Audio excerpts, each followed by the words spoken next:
If you're new here, my name's Victoria. I'm a home educating mum of 5 in England.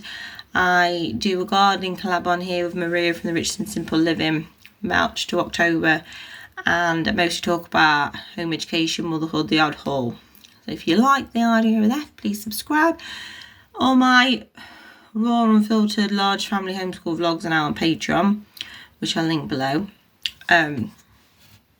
And I'm also on Instagram and Facebook and all that. Not TikTok, can't understand it, and the husband refuses to download anyway.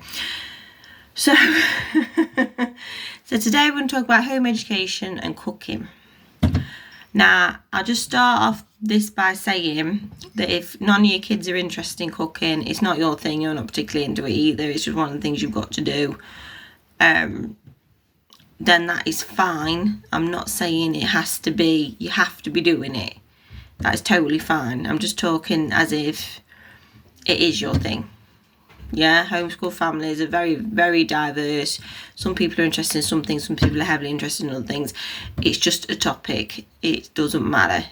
If your family doesn't like cooking, but you're heavily into dirt bike racing or whatever, do you know what I mean? I'm not sat here saying your home education is no good if you're not into cooking. But anyway, my oldest son is really into cooking and experimenting with different recipes, spices, all that lot, which always amazes me because I'm not like that. I hate cooking.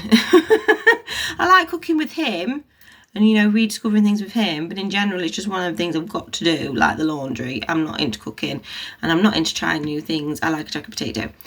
But my oldest son is really into cooking, and the vast majority of the time, like 99% of the time, we get really positive comments about his cooking and me letting him cook and the things he's achieving and what have you. But every now and again, whether online or in person, we get a narky comment.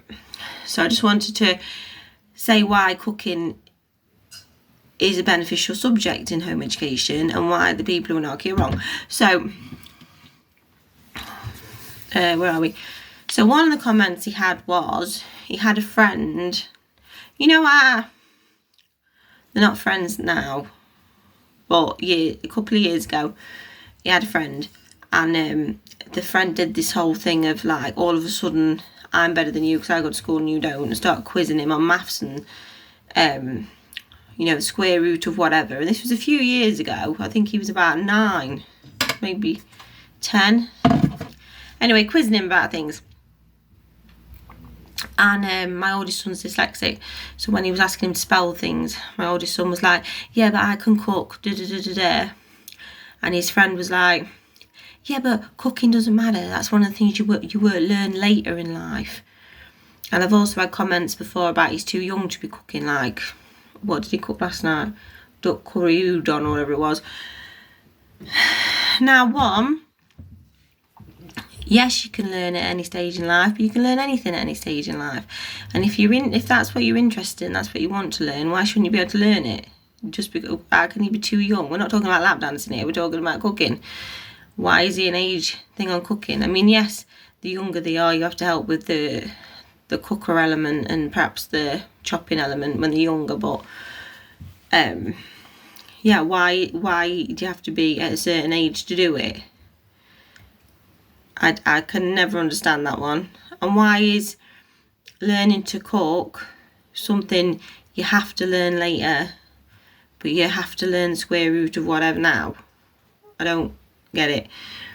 The second one is, well, the second narky comment was like they're wasting their time, like it's not an important subject or skill. Well, obviously it is, because it doesn't matter what you do in life, you're going to have to feed yourself. And it's also a very important subject because if your body's knackered, you've had it. So learning about nutrition and how to feed yourself and how to fuel your very important body, because you're only given one, is a monumentally important subject. So why do some people talk like he's wasting his time, like it's not a proper educational thing, cooking? You know, it'd be much better chained to a desk, learning how to do something he's not interested in, or reading Shakespeare or something, which is going to do, you know, not going to help him survive in life at all. But cooking, you know, the thing that's going to keep him alive, eating, is not important. And also, you know, making out cooking's not important. There's a lot of hidden subjects in cooking. Nutrition, I've just said, science, home economics, safety, because you have to be safe, don't you, when you're cooking with the hot stuff and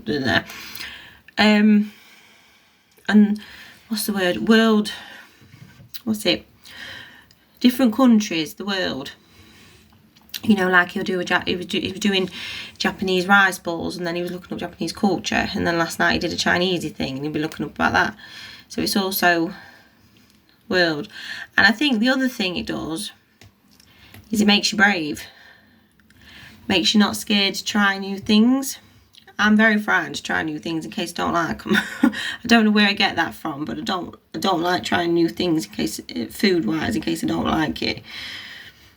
Makes you brave. It makes you, it not only makes you brave to try new things, but it makes you brave as in, I can tackle that recipe. I can have a go at that. I can, if it doesn't work, I can adjust it. I can take certain things out and put certain things in the recipe. So it is a good subject. It's an important subject. If anybody tells you it's not, tell them to balls.